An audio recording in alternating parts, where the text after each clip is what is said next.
안녕하세요. 전 아주 찌질하고 유치한 인간과 결혼했던 40대 여자입니다. 한때 전 남편이 꼭 하늘이 제게 준 선물처럼 느껴졌었어요.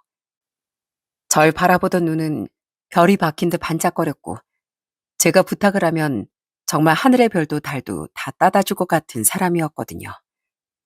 하지만 마음이라는 건 사람에 따라선 한없이 가벼울 수 있는 거더군요. 전 갈수록 실망스럽게 변해가던 남편과의 결혼 생활을 아주 후련하게 정리해버리고 말았습니다. 이젠 웃으며 말할 수 있지만 당시엔 너무 화가 나고 이가 갈려던 제 이야기 한번 들어봐 주시겠어요? 전 군단위 지방에서 초중고를 모두 졸업하고 평범한 대학을 나와 서울에서 평범한 직장인으로 살기 시작했습니다. 친정 부모님은 청가상을 운영하며 저와 남동생을 키워주셨는데 형편이 좋은 편은 아니었지만 정말 사랑이 많은 분들이었어요. 그런 부모님 덕에 큰 구김살 없이 대학까지 졸업할 수 있었다는 사실에 우리 남매는 항상 감사해하며 살았죠. 그리고 부모님께 하나 더 감사했던 건 제 이목구비를 조화롭게 잘 낳아주셨다는 겁니다. 그렇다고 제가 막 연예인처럼 예쁜 건 아니었지만 나름대로 나쁘지 않았던 외모와 털털한 성격 덕분에 인기가 제법 있는 편이었거든요. 그런 제게 그 어떤 남자들보다 잘해준 사람이 바로 제 남편이었어요. 남편은 영업직으로 일하던 평범한 회사원이었는데 전 연애 시절 데이트하는 내내 제 손으로 운동화 끈을 묶어본 적이 한 번도 없습니다. 남편 항상 저 대신 꾸준히 일을 해주고 제가 발이 너무 아파할 땐 제 구두와 자신의 운동화까지 바꿔 신어준 다정한 사람이었죠. 제게 프로포즈했을 땐 자신이 더 덜덜 떨다 눈물을 흘렸을 만큼 절 향한 커다란 진심을 보여주었어요. 그런 남편과 함께라면 전 평생 웃음을 잃지 않고 살 수 있을 줄 알았습니다. 얘가 자기가 하기 싫어서 공부를 열심히 안 했던 거지. 마음 잡고 제대로만 했으면 지금 의사 검사 정도는 되어 있을 거다. 그만큼 우리 세연이가 머리가 보통 좋은 게 아니었어. 시댁은 저희가 살던 서울에서 2시간 정도 떨어진 지방이 있었습니다. 시몬 주부였고 시분 건물 경비를 하고 계셨어요. 또 시부모님 댁엔 저보다 4살이나 어린 시누이가 시부모님 집에서 직장 생활을 하며 함께 살고 있었죠. 시부모님은 장남인 남편에 대한 자부심이 남다른 분들이었는데요. 저처럼 평범한 직장인일 뿐이던 남편이 실은 판검사감이었다느니 우리 세연이가 너한테 그렇게 목을 맸다는데 실은 네가 운이 좋은 여자였다느니 하는 말씀을 웃으며 많이 하셨죠. 특히 시모가 시누이보다 남편을 많이 아끼셨다고 하더라고요. 그렇다고 절 싫어하거나 하신 건 아니었기에 초반엔 그냥 내내하며 잘 지낼 수 있었답니다. 남편 또한 저희 친정 식구들과 잘 지냈었고요. 그렇게 우린 별 문제 없이 2세 계획도 세웠는데요. 남편은 꼭 아이 둘 이상은 낳고 싶어 했고 아이를 낳으면 제가 주부가 되길 바라더라고요. 난 당신 고생하는 거 싫어. 애 낳으면 편하게 집에서 애 보고 살림만 했으면 좋겠어. 내가 당신도 애도 다 먹여 살릴게. 남편과 전 결혼한 지 1년 뒤에 첫 임신에 성공해 연년생 아들과 딸을 낳았는데요. 첫째인 아들을 임신했을 때 남편은 진지하게 제게 전업주부가 되길 권하더라고요. 딸을 임신했을 때도 마찬가지였죠. 절 위해주는 남편의 그 말이 너무 고마웠습니다. 하지만 전 쭉 전업주부로 살 생각은 없었어요. 육아휴직이 사실상 어려운 회사라 우선 일을 그만두긴 했었는데 아이들을 어느 정도 키우면 다시 새로운 일을 구할 생각이었죠. 남편 뜻이야 고마웠지만 요즘은 그것도 서울에서 외벌이로 애둘 키우기가 쉬운 세상은 아니었으니까요. 그런데 제게 살림만 하라던 남편은 머지않아 서서히 변하기 시작하더라고요. 아, 당신은 거울 안 봐? 제발 살 좀 빼. 난 요즘 집에 들어오기가 싫어. 집에 돌아오면 토끼 같은 마누라가 아니라 반달 가슴 곰이 기다리고 있는 것 같아서 괜히 흠칫한단 말이야. 전 원래 키가 164cm에 몸무게가 53kg 정도 됐었는데요. 연년생 애 둘을 낳고 나니 88kg에 육박하게 되더군요. 연달아 임신하고 출산한 터라 첫째를 임신하며 쪘던 살이 빠지기 전에 또 살이 찌게 됐던 겁니다. 심지어 둘째 땐 먹덧이 심하게 와서 뭘 먹질 않곤 견딜 수가 없겠더라고요. 아인 빠져나갔는데 뱃살도 퉁퉁 부은 몸도 그대로니 너무 속상할 때가 이를 데가 없었죠. 문제는 제 살이 계속 빠지지 않자 절 대하는 남편의 태도가 차가워졌다는 겁니다. 늘 절 보며 빛나던 남편의 눈엔 실망과 냉담함이 들어찼고 절 볼 때마다 남편의 한숨이 늘어갔죠. 가뜩이나 속상한데 말을 믿게 하니 너무 서럽더라고요.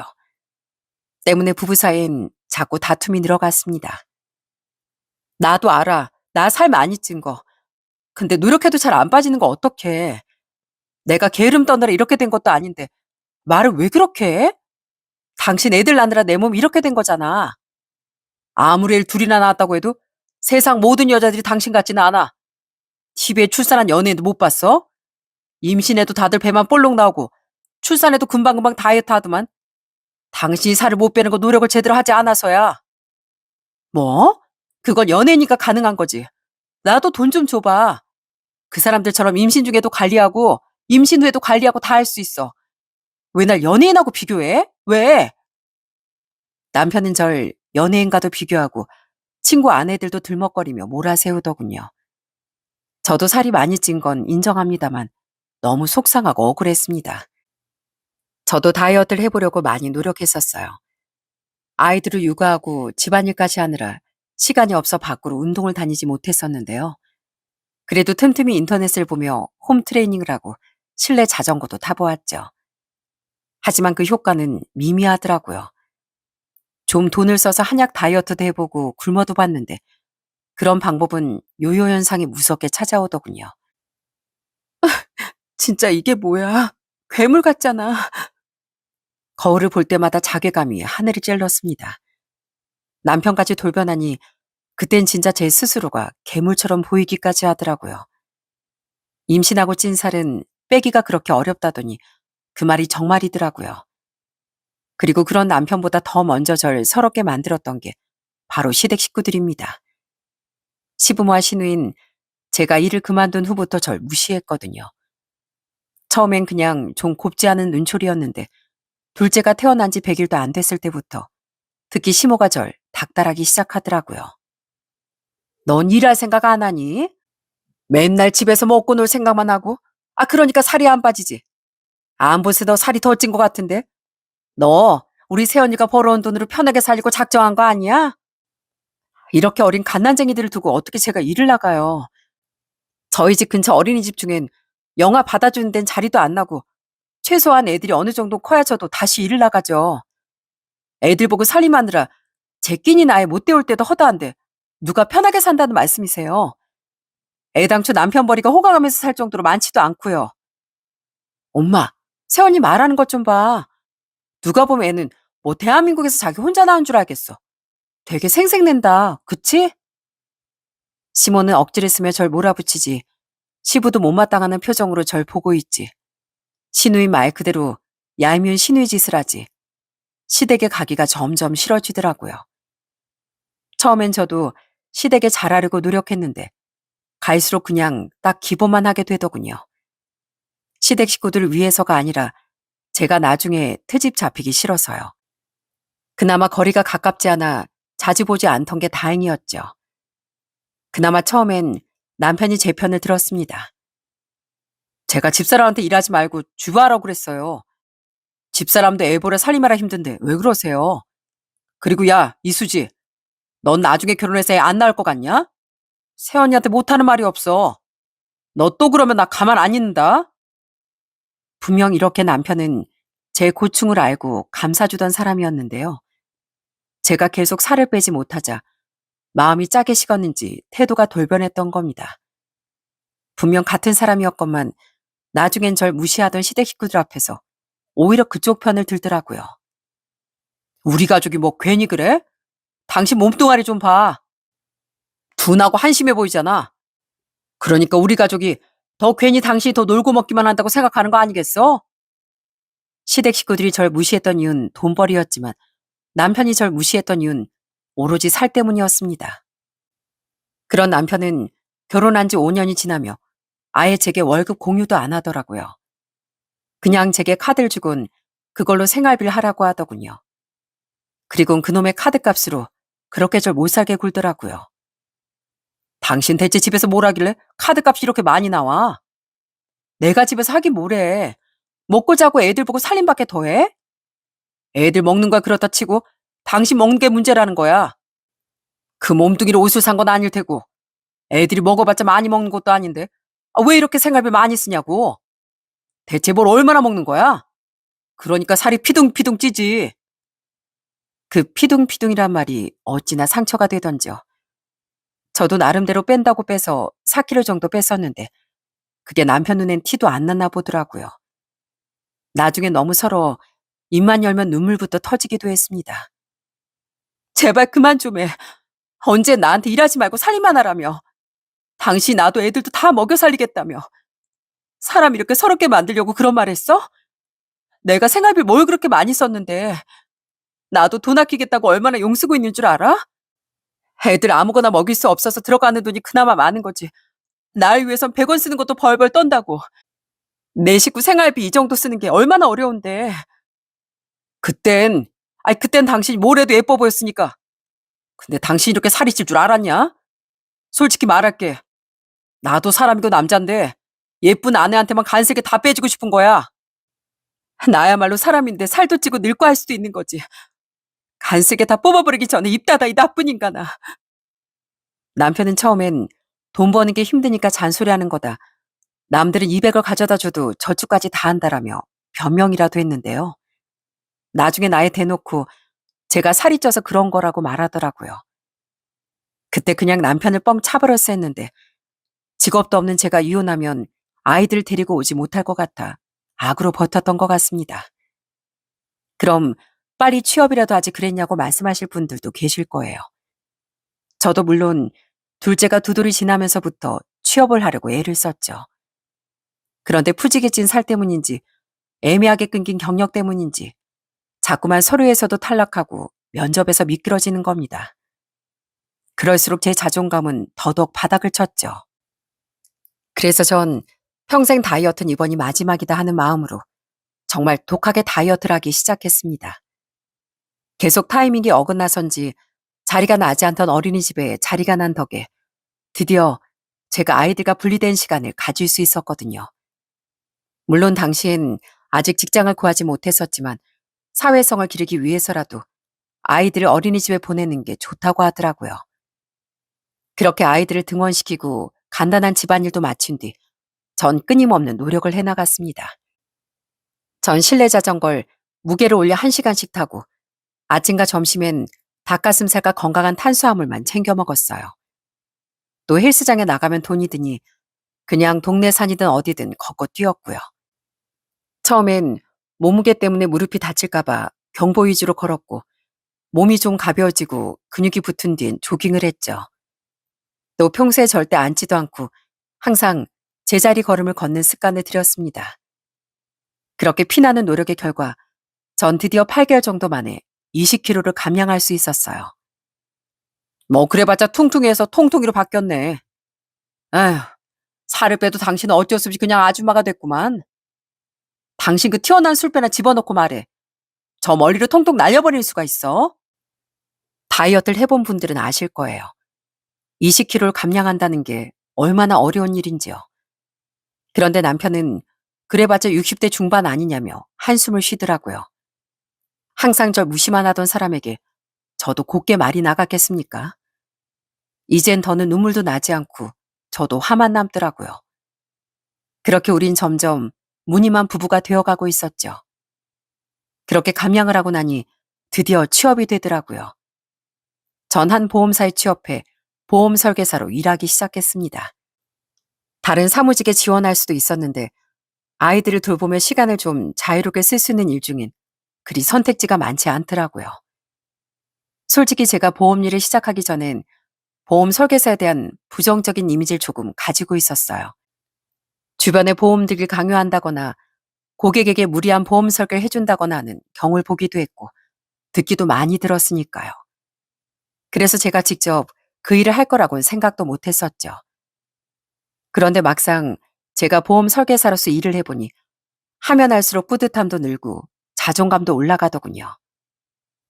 영미야, 너 보험일 시작했다며? 안 그래도 우리 남편이 보험 들고 싶어 했는데 너한테 상담 좀 받아도 돼? 처음엔 영업하기가 쉽지 않았습니다. 친구들에게 보험 좀 들어주라는 부탁도 못했었고요. 그러던 어느 날 한 친구에게서 연락이 오더군요. 절친한 사이는 아니지만 어느 정도 친해진 친구였는데 제 소식을 들었다고 말하더라고요. 그 친구는 절 통해 남편의 종신보험을 들었습니다. 친구의 남편은 책임감이 강한 성격이었는데 만일을 위해 가족들을 위한 안전장치를 마련해두고 싶어 했거든요. 물론 그런 일이 있어서는 안 되지만 만약에 저한테 무슨 일이 생겼을 때 저희 집사람이랑 애들이 먹고 살 수는 있어야 할 것 같아서요. 아직 애들이 어려서 집사람 일도 안 다니고 있는데 갑자기 제가 사라지면 큰일이잖아요. 아휴, 우리 남편 이렇게 걱정이 많아. 난 괜찮다고 했는데 꼭 종신보험을 들어놔야 안심이 되겠다고 하더라고. 친구와 웃으며 찾아온 친구의 남편에게 전 진심으로 종신보험의 필요성에 대해 설명해 주었습니다. 그리고 무조건 큰 금액을 넣기보단 긴 상담 끝에 보험료가 감당 가능한 선으로 설계해 주었죠. 그런데 딱 9달 뒤 친구의 남편이 정말 갑작스런 사고로 세상을 떠나더군요. 아직 애들도 어린데 너무 참담했습니다. 그리고 친구는 장례가 끝난 뒤 제게 전화해 고맙다는 인사를 전하더군요. 장례식까지 와줬는데 내 푸념만 하다 돌려보내서 미안해. 너무 정신이 없어서. 그래도 영미야, 널 통해 들어둔 보험 덕분에 정말 나 당장 애들이랑 먹고 살 길이 막막하진 않을 것 같아. 남편도 없는데 돈이 다 무슨 소용이겠냐만 그래도 애들은 키워야 하니까. 정말 고마워. 사실상 제가 직접적으로 뭘 해준 것도 없는데 민망하더군요. 하지만 그와 동시에 보험의 중요성을 새삼 느끼게 되더라고요. 그 이후부터 전 조금 더 제 직업에 대한 자부심을 갖고 일할 수 있었습니다. 그렇게 자부심을 갖게 되니 영업 또한 조금 더 수월해졌죠. 그 친구 외에 20대 후반 들어 처음 보험을 가입한다던 젊은 고객님도 기억이 납니다. 그 고객님은 절 통해 암보험을 들었었는데요. 3년 뒤 정말 암에 걸려 보험의 도움을 받을 수 있었답니다. 제게 보험금 지급 관련한 문의라며 그 고객님이 이러더라고요. 젊다고 안일하게 생각해서 보험을 안 들어놨다간 진짜 큰돈 나갈 뻔했어요. 그때 저희 집 가족력을 듣고 암보험이 얼마나 중요한지 설득해 주셔서 정말 감사해요. 그때 정말 다시금 자부심이 넘쳐 흘렀습니다. 그동안 과잉 설계 없이 정직하게 진심으로 일한 보람이 느껴지더라고요. 간혹 보험만 가입시켜 놓고 관리는 하나도 해주지 않는 설계사들도 있는데 전 그러지 않으려 항상 최선을 다했습니다. 서류도 꼼꼼하게 안내해주고 고객이 어려워하는 부분도 처음부터 끝까지 설명하고 직접 챙겨드리곤 했죠. 그렇게 일을 하며 느낀 건 저뿐 아니라 진실되고 좋은 보험 설계사 분들이 참 많았다는 겁니다. 가족이나 지인들에게 그냥 부탁도 아닌 강압적으로 무조건 들어달라 하며 강요하는 몇몇 사람들 때문에 그래서 보험 설계사가 욕먹는 거지. 고객에게 진정성 있게 다가가는 좋은 보험 설계사들도 정말 많더라고요. 너 우리한테 뭐 보험 들어달라 할 생각 추호도 하지 마라. 아휴, 하고 많은 직업 중에 하필 보험파리가 뭐니? 우리 아들 면한석에 보험파리가. 아유, 정말 마음에 안 들어. 보험파리도 결국 영업인데 남편도 영업쟁이 아닌가요? 남편이나 저나 독인 객인이죠. 보험 들어달라고 할 생각 추호도 없으니까 제발 사람 좀 그만 무시해 주세요. 저도 저희 집에선 귀한 딸입니다, 어머님. 그렇게 열심히 일했건만 시댁 식구들은 여전히 절 무시하더군요. 절 보험팔이라고 부르며 창피해하고 무시했죠. 애초에 전 시댁 식구들에겐 보험 권유의 보자도 꺼낸 적이 없었는데 말입니다. 친구들에게도 그런 말을 안 꺼냈던 제가 껄끄러운 시댁 식구들에게 그런 부탁을 했을 리가 있을까요? 심지어 전 남편에게도 보험 권유를 하지 않았는데요. 남편에게 뭘 바라지도 않았지만 애초에 남편은 자기 건강에 지나친 자신감을 가지고 있었거든요. 난 타고난 통뼈에 감기 한번 걸리는 것도 힘든 사람이야. 나한텐 어떤 약을 팔아도 씨알이 안 먹히니까 쓸데없는 말 하지 마. 나 말고 다른 사람 통해서라도 제발 보험은 좀 들어. 지금이야 건강하지. 당신 나중에 진짜 후회한다. 남편이 든 건 기본적인 실비보험뿐이었기에 전 다른 보험사에라도 연락해 가입 좀 하라고 몇 번이나 말했습니다. 남편과의 사이가 멀어졌어도 같이 아이들을 낳고 산 사이였으니 그만한 의리는 있었거든요. 심지어 보험은 결혼 초부터 들어라 들어라 아예 노래를 부른 부분이었지만 남편은 벽창호가 따로 없었죠. 나중에 인상같이 쓰며 거절하길래 나도 모르겠다 싶어 더는 권유하지 않았어요. 이렇게 전 누구에게 그 어떤 강요도 없이 제 노력으로 실적을 쌓아나갔습니다. 친정 식구들은 제가 보험을 시작했다고 하니 먼저 보험을 하나씩 들어주어 도움을 받았지만 그 외엔 정말 오롯이 제 힘으로 쌓아간 실적이었죠. 그렇게 일을 시작한 지 3년쯤 지나자 전 저희 지점에서 보험 왕 자리에 오를 수 있었어요. 와, 보험쟁이들 받는 돈이야 다 거기서 거긴 줄 알았더니 내가 이렇게 당신 덕을 볼 줄은 몰랐네. 너무 좋다. 보험사마다 실적이 좋은 설계사들을 시상하는 연도 대상이란 행사가 있는데요. 전 거기서 수상한 덕에 포상으로 가족과 해외여행도 갈 수 있었답니다. 솔직히 얄미운 남편간 가고 싶지 않았어요. 하지만 아이들에게 추억을 쌓아주고 싶더라고요. 절 도와주지도 않고 항상 시댁 식구들과 함께 절 보험팔이라고 무시했던 남편은 막상 여행을 가자 애들보다도 더 신나하더라고요. 그러면서도 절 은근히 깔보는 말투가 거슬려 실수인 적 한 번은 발을 걸어버리고 말았죠. 물론 일을 시작하며 전 돈 관리를 따로 했습니다.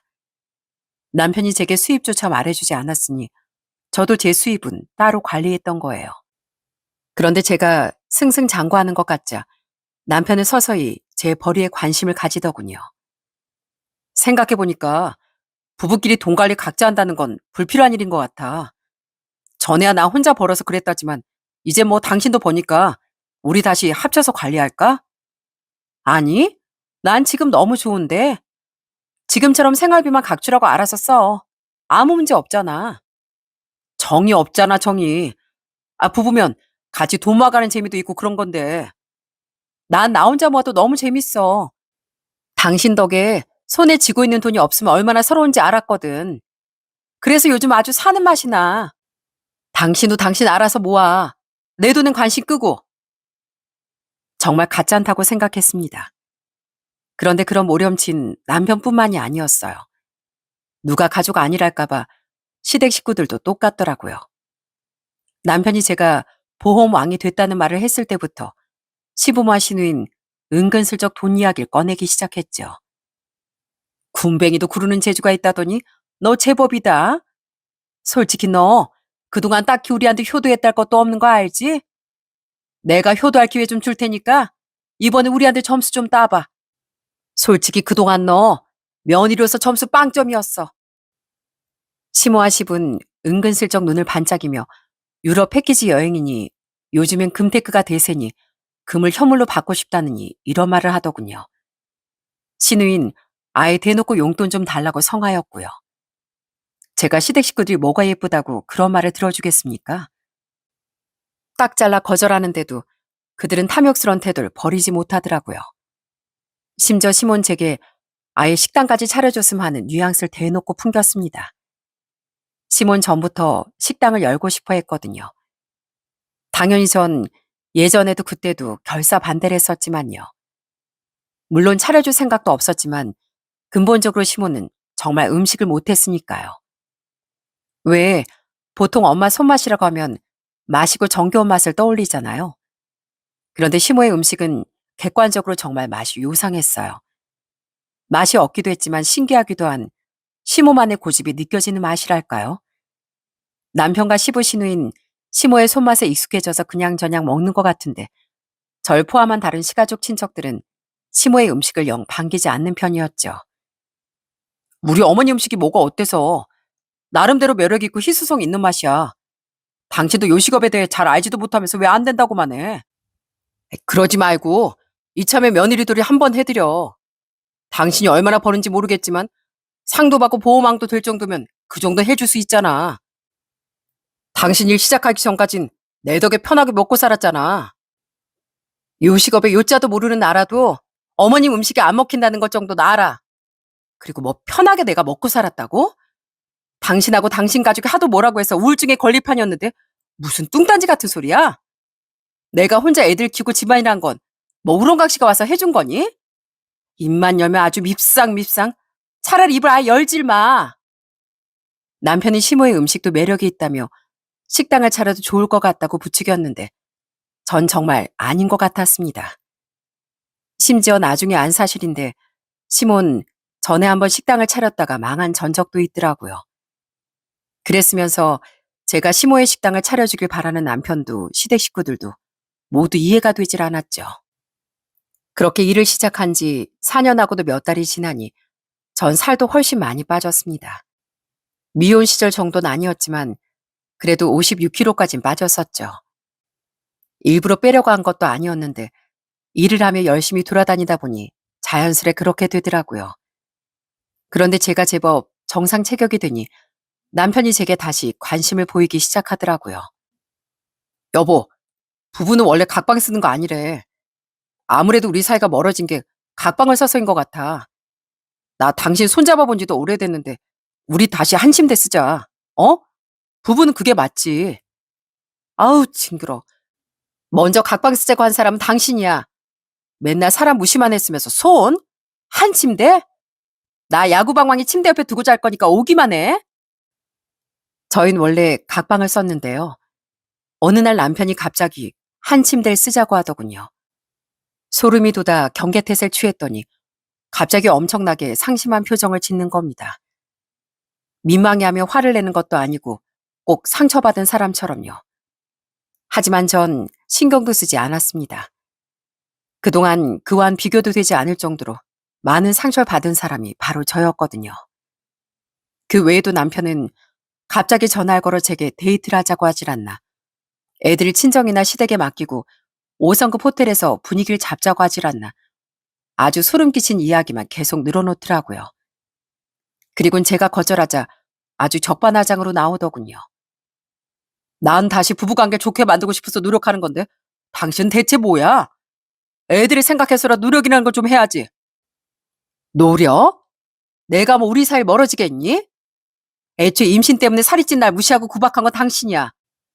시댁 식구들이 돈 때문에 날 무시했다고 해도 당신만 정상이었으면 내가 그렇게 상처받지 않았을 거라고.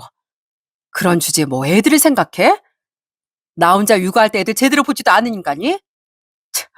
병 주고 약 주라는 모양인데 당신이 주는 약 같은 건 난 필요 없어. 당신은 나한테 애들 아빠 그 이상도 이하도 아니야. 사람이 찌질해도 어쩜 저렇게 찌질할 수가 있나 싶었습니다. 그렇게 제가 마음의 벽을 허물지 않자 남편의 의처증 증세까지 보이기 시작했어요. 제가 회식 때문에 좀 늦으면 그렇게 귀가를 재촉했고 고객을 만나고 있다고 해도 전화 끊을 생각도 하지 않았죠. 당신 왜 안 들어와? 나 오늘 회식한다고 했잖아. 그래도 시간이 9시인데 유부녀가 이쯤 되면 들어와야지. 당신만 기다릴 애들은 생각도 안 해? 그만 좀 싸돌아다녀. 나야 어쩌다는 회식이지만 당신은 허구나 술 마신다고 나돌았으면서 양심이 있니? 애들은 당신 늦으면 이제 기다리지도 않아. 당신한테 관심이 없어서. 여보, 당신 지금 만난다는 고객이 혹시 남자야? 젊어? 설마 당신 바람 피고 다니는 거 아니지? 지금 와서 확인하든가 그럼. 그리고 내가 바람 피우는 게 아닌 거 확인되면 당신 그날로 저승사자랑 하이파이브 하러 가는 줄 알아. 그러니까 제발 그만 좀 집착해. 차라리 서로 무관심하게 살았으면 중간이라도 갔을 텐데 정말 환장하겠더군요. 몇 년 동안 절 집에 있는 리모컨보다 못하게 보던 사람이 이러니 그게 더 괴롭더라고요. 그렇게 제가 벌이도 공유하지 않고 시댁 식구들도 도와주지 않으면서 자신의 집착까지 받아주지 않으니 남편은 갈수록 불만이 넘쳐갔습니다. 제게 일부러 비꼬아서 말하며 심보가 뒤틀린 모습을 보이더라고요. 당신 살이 빠져봤자 아줌마야. 당신 아직도 처녀적 인기가 그대로일 것 같지? 별로 날씬한 것도 아니면서 괜히 멋부린다고 원피스 같은 건 입을 생각도 하지 마. 아줌마가 꼴에 멋내고 다닌다고 사람들이 다 욕해. 반사. 아, 이 여자가 진짜 초딩도 아니고 사람 무시해? 당신하는 꼬락서니가 더 유치해. 그래서 똑같이 유치하게 받아쳐준 것뿐인데 뭐가 어때서? 당신 아무래도 수상해. 당신 바람났지? 맞지? 마음대로 떠들어. 난 잘 테니까. 남편은 제게 가스라이팅을 하며 절 까내리고 제가 원하는 반응을 보이지 않으면 바람난 게 확실하다며 펄펄 날뛰더군요. 저도 나중엔 지쳐서 똑같이 유치하게 나갔더니 남편은 아주 개거품을 물었죠. 그렇게 이 결혼은 아니라는 생각이 점점 강해지던 어느 날이었습니다. 아우 진짜 가뜩이나 오늘 늦잠 잤는데 뭐가 이러냐. 그날은 토요일로 전 고객과 약속 때문에 외출을 하려고 했는데요. 근데 하필 타이어에 문제가 생겨 제 차가 퍼진 겁니다. 어떻게 해서든 고객과의 약속은 지켜야겠기에 발을 동동 구르던 전 우선 남편 차를 끌고 나가려고 했습니다. 주말이라 집에서 쉬고 있던 남편은 뭔가 의미심장한 웃음을 지으며 선뜻 차 키를 건네주더군요. 왜 저러나 싶어 미심쩍었던 전 우선 남편 차에 탔는데요. 타자마자 조수석에 웬 서류 봉투가 하나 보였습니다. 전 아무 생각 없이 그 봉투를 열어봤어요. 이게 뭐야? 상가 계약서? 이 인간 끝내 어머님한테 식당 차려드린 건가? 그건 보증금 몇 천만 원짜리 부동산 상가 계약서였습니다. 처음엔 이게 뭔가 했는데 지역을 확인해보니 그건 시댁이 있는 지역이더라고요. 순간 감이 왔죠. 아, 남편이 시모에게 귀엽고 멋대로 식당을 차려드린 건가 하고요. 그게 아니라면 남편이 그 지역에 갑자기 상가 계약할 일이 뭐가 있었겠습니까? 아무리 서로 돈은 각자 관리하고 있었다지만 그런 큰돈을 상의도 없이 썼나 싶어 기분이 좋지는 않더라고요. 하지만 평소 남편에 대한 기대가 없어도 너무 없었기에 화가 나지도 않더군요. 우선 고객을 만나고 돌아온 전 남편에게 그 서류 봉투를 내밀며 물었습니다. 이 상가 계약서 당신 차 조수석에 있더라? 이거 뭐야? 나한테 말도 없이 어머님 식당 차려드린 거야? 맨날 나한테 차려달라 하시더니. 맞아. 내가 내 돈으로 어머니한테 효도하겠다는데 뭐 문제라도 있어? 당신이 해드리기 싫다니까 나라도 해드린 거 아니야. 당신이 돈 달리 따로 하자며. 그래서 말 안 한 건데 뭐. 이런 게 싫으면 돈 관리 같이 하던가. 뭐 부부가 부부 같지도 않으니까 이런 마음 상한 일이 생긴 거 아니야? 전 그리 길게 묻지도 않았는데요. 남편은 꼭 대답을 준비한 사람처럼 술술 말을 이어가더라고요. 아까 전에 의미심장한 웃음과 함께 말입니다. 그때 알았습니다. 물론 계약서를 보라고 그곳에 두진 않았을 겁니다. 제가 남편 차를 탈 줄은 몰랐을 테니까요. 하지만 남편이 절 약올리기 위해 멋대로 시모에게 식당을 차려주었고 제가 조수석에 있던 계약서를 발견할 것도 예상했다는 건 잘 알겠더라고요. 그랬기에 남편은 그런 찌질한 웃음을 지었던 거죠. 그 유치한 모습의 순간 환멸이 났습니다. 제가 어쩌다 이런 인간과 결혼을 했나 싶어서요. 그래서 전 대수롭지 않은 말투로 이렇게 대답했죠. 그래? 알았어. 뭐? 그게 다야? 효도 잘했네. 제 순순한 태도에 당황한 건 오히려 남편이었습니다. 그러거나 말거나 전 씻으러 화장실로 들어가 버렸죠. 그리고 그로부터 한 달 뒤 전 남편과 똑같이 제 마음대로 친정 부모님께 효도를 실행했습니다. 어때요, 엄마, 아빠? 여기 마음에 드세요? 아니, 정말 영민이가 여길 우리한테 사준다고? 아유, 하지만 어떻게 우리가 이렇게 큰 선물을 받는다니. 저 돈 많이 벌었어요. 지금의 제가 있는 건 두 분 덕분인데 이 정도 효도는 꼭 해드리고 싶었다고요. 그러니까 여기 마음에 드시면 바로 계약해요. 네? 전 그날 부모님을 친정 있는 지역의 한 브랜드 아파트에 모시고 갔습니다. 저희 부모님은 굳이 이사하기 돈이 아깝다며 그때까지 낡은 주택에 살고 계셨어요. 그래서 한 번씩 집에 내려갈 때마다 저희 부모님도 새로 지은 깨끗한 아파트에 사시면 얼마나 좋을까 하고 생각했었죠.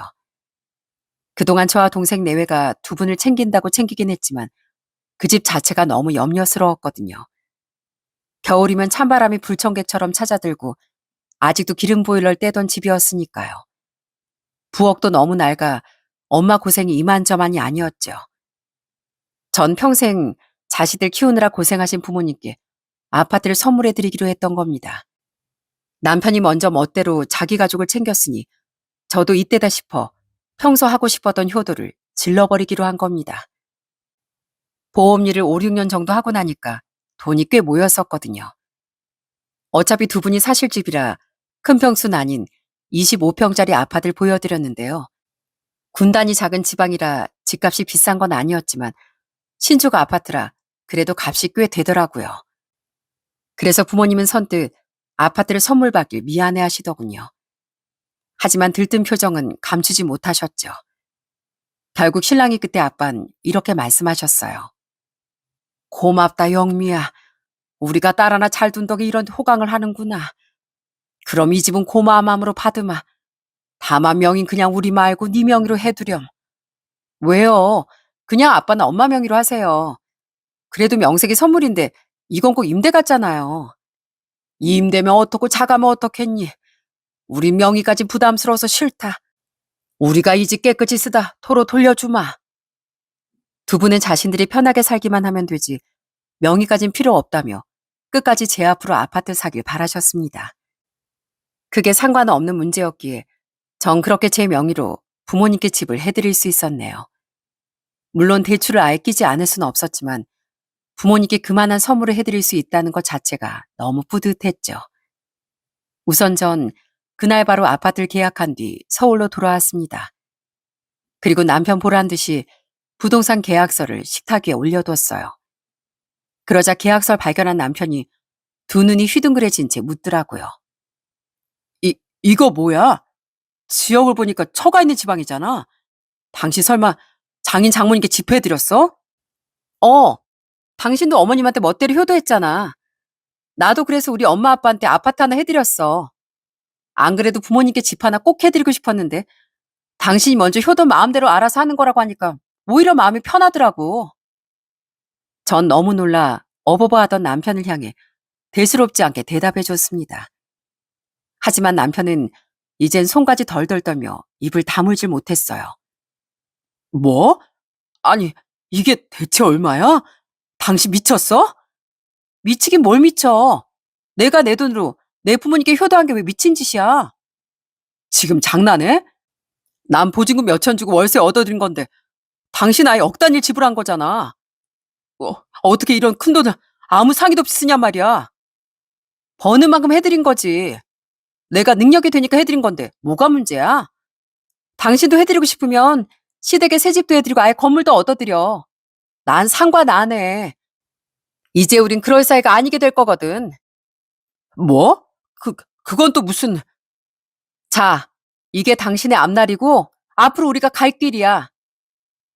그때 제가 남편에게 뭘 건넸는지 여러분도 예상하시겠죠? 네, 맞습니다. 제가 아주 후련한 마음으로 남편에게 짐작 떠맡기듯 건넨 건 바로 이혼 서류였어요. 전 부모님께 집을 해드리자고 결심한 순간 이혼도 함께 결심했었거든요. 그전에도 이혼 생각이 많았지만 이혼이란 말을 입에 올리는 순간부터 복잡하고 골치 아픈 일이 많아질 걸 예상했기에 그 말을 꺼낼 적절한 타이밍만 보고 있었습니다. 일도 바쁘고 육아 집안일까지 하느라 고됐으니까요. 하지만 남편에게 환멸을 느낀 뒤 이젠 정말 아니다 싶어 이혼 서류를 던진 겁니다. 그러자 남편은 아예 발광을 하기 시작하더라고요. 대체 이게 뭐 하는 짓이야? 모든 일에 순서가 있는 거야. 근데 혼자 멋대로 아파트를 계약하고 오더니 이제 이혼까지 하자고? 당신 결혼이 우스워? 아니, 안 우습고 어떻게든 책임을 지려고 했으니까 이만큼이나 당신 같은 인간이랑 산 거야. 애들이 받을 상처도 충분히 고심해보고 사람처럼 보이지도 않던 당신이랑 그래도 한 지붕 아래 살려고 노력한 거라고. 근데 난 당신처럼 유치하고 찌질한 인간이랑 더는 못 살겠어. 살찌고 돈 못 번다고 무시하더니 갑자기 의처증을 보이질 않나? 원하는 걸 안 들어준다고 심술을 부리질 않나? 난 인생을 같이 살아나갈 성숙한 짝이 필요했던 거지. 우리 애들보다 정신연령이 낮은 당신 같은 사람은 남편으로 필요 없어. 그러니까 당신은 나랑 이혼하고 얼굴 몸에 끝내주는 여자 다시 만나든지 말든지 알아서 해. 애들은 당신보다 훨씬 능력 좋은 내가 데려갈 거니까. 전 그런 남편에게 마지막으로 속에 맺혔던 한을 풀듯 다다다 쏘아붙였습니다. 남편과 더는 간정싸움을 하고 싶지 않으니 처음이자 마지막이라는 마음으로요. 남편은 그런 제게 이혼은 못한다며 거의 바닥에 드러놓다시피 하더라고요. 하지만 소용이 없자 갑자기 눈물을 뚝뚝 흘리는 겁니다. 그리고는 정말 어처구니 없는 말을 하는 거예요. 왜 이렇게 내 마음을 몰라줘? 난 그냥 당신한테 관심 받고 싶어서 멋대로 어머니 가게도 얻어드리고 심술 부린 건데. 그래, 당신 살쪘다고 구박한 거 미안해. 근데 마음이 안 가니까 말도 곱게 안 나오는 건 어쩔 수 없었단 말이야. 근데 당신이 다시 살 빠지고 나니까 너무 불안했다고. 차라리 내가 신경 안 쓰게 다시 살이라도 찌지. 당신 맨날 화장하고 곱게 차리고 다니니까 내가 얼마나 불안했는 줄 알아? 그래서 심술 좀 부린 건데 이혼하자니 이거 너무하잖아. 애초에 당신 날 진심으로 아꼈다면 살찐 날 구박하긴커녕 안쓰러워했을 거야. 당신이 좋아했던 건 내 겉모습뿐인 것 같은데 언제든 내가 취해지면 또다시 버릴 사람이랑 의리 지킬 생각 요만큼도 없어. 그러니까 포기하고 깔끔하게 갈라서. 알겠어? 제가 다 큰 성인이랑 이야기하는 건지 사춘기 첫사랑을 겪는 청소년과 대화하는 건지 헷갈릴 지경이더군요. 그렇게 제가 끝까지 밀고 나갔더니 남편이 시모에게 SOS를 요청한 모양입니다.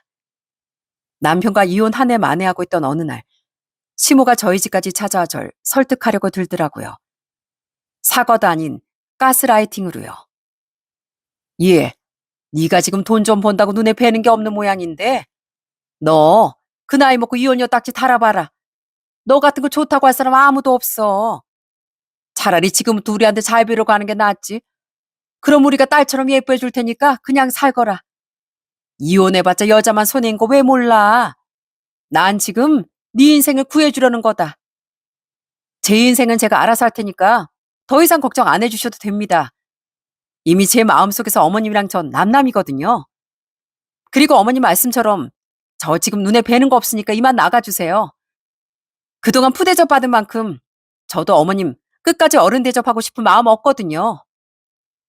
하지만 시몬 떨떠름한 표정으로 쫓겨날 수밖에 없었죠. 이후에도 남편은 끝까지 이혼을 못한다고 버텼고 우린 결국 소송전에 돌입했습니다. 당연히 상황은 제게 유리했지만요. 그동안 전 만일을 위해 남편과 시댁 식구들이 절 무시했을 때의 말들을 증거로 많이 남겨뒀었거든요. 그 덕에 끝내 전 소송에서 승소하고 아이들의 양육권까지 얻어낸 채 이혼할 수 있었답니다. 아, 그 과정에서 받은 정신적 상처류는 위자료까지 톡톡히 챙겼고요. 그렇다고 많은 돈을 받지 못했지만 위자료를 받았다는 것 자체만으로도 위로가 되긴 충분했습니다. 여보, 나 당신 말대로 요즘 보험의 필요성을 느끼는 것 같아. 나 안보험 좀 들고 싶은데 상담 좀 해주면 안 될까? 밥도 좀 먹으면서. 딴 데 가서 알아봐. 그리고 나 이제 당신 여보 아니니까 그놈의 여보 소리 좀 집어치워. 여보, 내가 진짜 오죽했으면 이런 부탁까지 하겠어. 나 정말 당신 너무 보고 싶어. 그러게 있을 때 잘하지 그랬니? 다른 이유도 아니고 당신 자식들 낳느라 살찌고 직장도 그만둔 나한테 당신이 했던 언행들 난 죽을 때까지 잊지 못할 거야. 버스는 이미 떠났고 이미 종점에 도착한 지도 오래네요. 또 전화하면 그땐 법의 틀 안에서 만나게 될 거야. 하지만 이혼한 후에도 전 남편은 저에 대한 미련을 쉽게 내려놓질 못했습니다. 술에 취해 전화도 많이 하고 심지어 보험을 들겠다는 핑계까지 대더라고요. 구구절절 감정 씨름하기도 싫어 딱 잘라내버렸지만요. 결국 전 남편은 절 포기할 수밖에 없었는데요. 제게 연락을 끊으며 아이들에 대한 관심도 뚝 끊어버리더라고요. 참 끝까지 실망스러운 인간이다 싶었지만 어쨌든 양육비는 꼬박꼬박 보내고 있기에 더 신경 쓰지도 않았죠. 그렇게 지금은 몇 년이 지났고 전 저희 아이들과 아주 잘 지내고 있습니다. 열심히 아이들을 공부시키고 돌보며 저를 필요로 하는 고객들, 예비 고객들을 위해 아주 발에 땀이 나도록 뛰어다니고 있죠.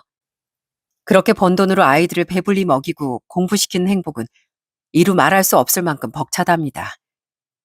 저희 부모님도 제가 마련해드린 아파트에서 잘 지내고 계시기에 전 동생네와 함께 부모님께 열심히 효도도 하며 살고 있어요.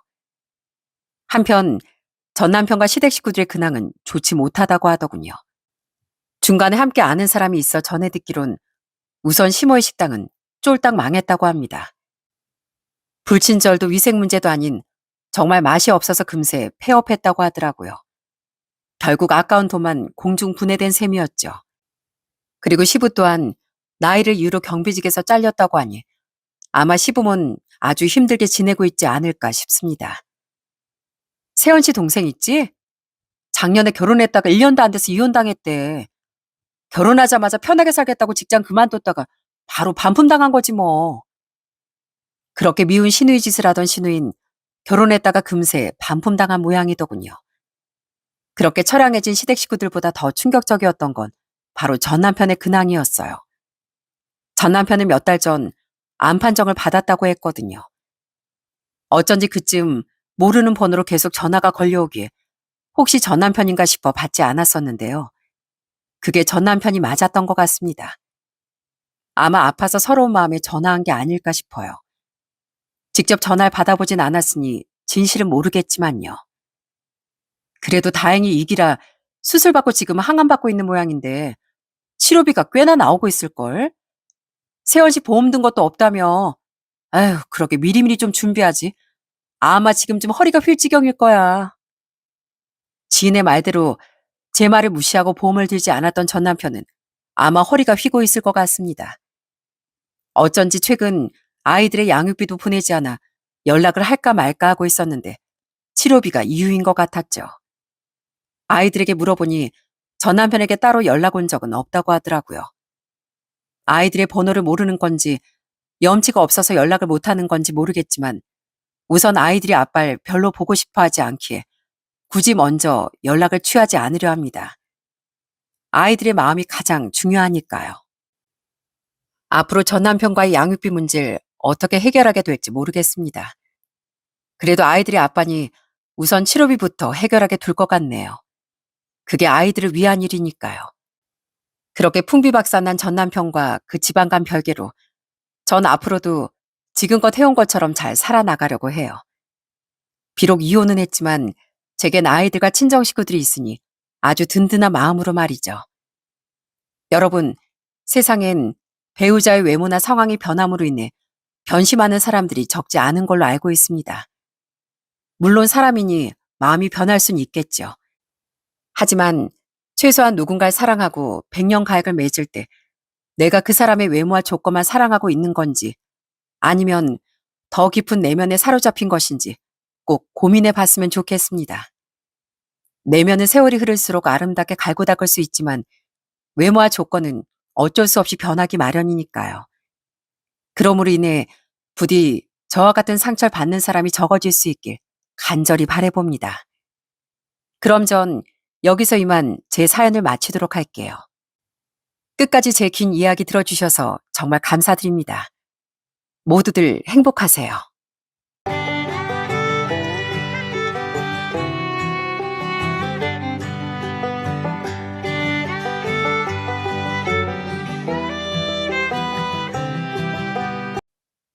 안녕하세요. 오랫동안 숨겼던 진실이 밝혀지고서 온 집안이 풍비박산이 났던 60대 여자입니다. 흔히들 내 뱃속에서 나온 자식이라지만 그 속을 모르겠다는 말들을 많이 하죠.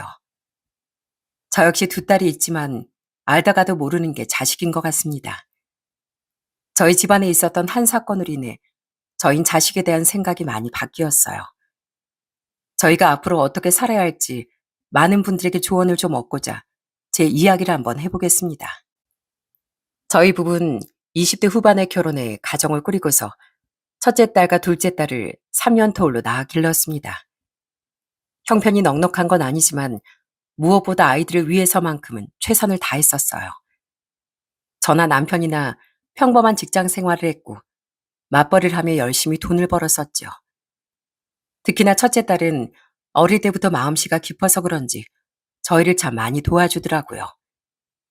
둘째가 7살 때 첫째는 고작 10살밖에 되지 않았는데 제가 일을 마치고 집에 올 때쯤엔 첫째가 둘째 옆에서 책도 읽어주며 돌봐줄 때가 많았어요. 그런 첫째 덕분에 전 편하게 일을 할 수 있었죠.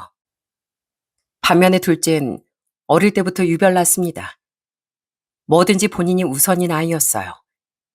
크리스마스엔 저희 부부가 아이들을 위해 작은 선물을 준비하기도 했는데 난리가 났던 적도 있습니다. 엄마, 이거 내가 가질래. 내 것보다 언니 거가 더 크잖아. 내가 이거 갖고 싶단 말이야. 진영아, 크기가 뭐가 중요해. 진영이 네가 가지고 싶은 걸 수도 있잖아. 싫어. 싫다고. 나 이거 꼭 가질 거야. 언니가 이거 가져. 포장된 선물이 무엇인진 하나도 중요하지 않고 오로지 상자 크기만 보고 둘째 딸은 선물을 욕심낸 적도 많았습니다. 결국엔 포장을 다 뜯고 나서 각자가 가지고 싶다는 선물이었다는 걸 알고서야 둘째가 원래 선물을 가지고 갔었어요. 그땐 저나 남편이나 둘째가 어린 마음에 부리는 앙탈 정도라고 생각했었네요. 그런데 두 딸은 점점 커가며 차이가 나더라고요. 첫째 딸은 머리도 똑똑해서 공부도 제법 잘했습니다. 학교에서도 상위권이었고 뭘 하든 똑부러지게 잘해서 학교 선생님들도 참 좋아했어요. 반면에 둘째 딸은 첫째와는 전혀 달랐습니다. 왜 이렇게 친구들과 자주 싸우는지 중고등학생이 되면서부턴 학교에서 오는 전화가 울릴 때면 심장이 쿵 내려앉을 때도 많았어요. 어느 날은 둘째가 친구를 때려 안경이 깨져 연락이 왔을 때도 있었답니다. 진영이 어머님, 저도 진영이한테 자꾸 얘기를 하곤 있는데요. 이렇게 친구들이랑 계속 싸우게 되면 더 친구들 사귀기가 힘들어요. 들어보니 이번에도 친구 한마디 기분 나쁘다고 바로 손부터 나간 모양이더라고요. 다른 애들도 많이 놀라고 특히나 당사자 친구는 더 많이 놀랐고요. 선생님, 정말 죄송합니다. 제가 선생님께 뭐라 드릴 말씀이 없네요. 정말 죄송합니다. 저희가 가정에서 더 잘 교육시키겠습니다. 어머님께서도 속상하시겠죠. 그렇지만 아이 미래를 위해 조금 더 신경 써주시면 감사하겠습니다. 교우 관계도 좋지 않고 학업 성적도 좋지 않았던 둘째 딸은 사춘기를 정말 심하게 겪었습니다.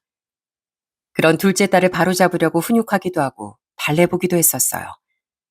그렇지만 둘째 딸은 저희의 마음을 아는지 모르는지 자꾸만 사고만 치기 바빴습니다.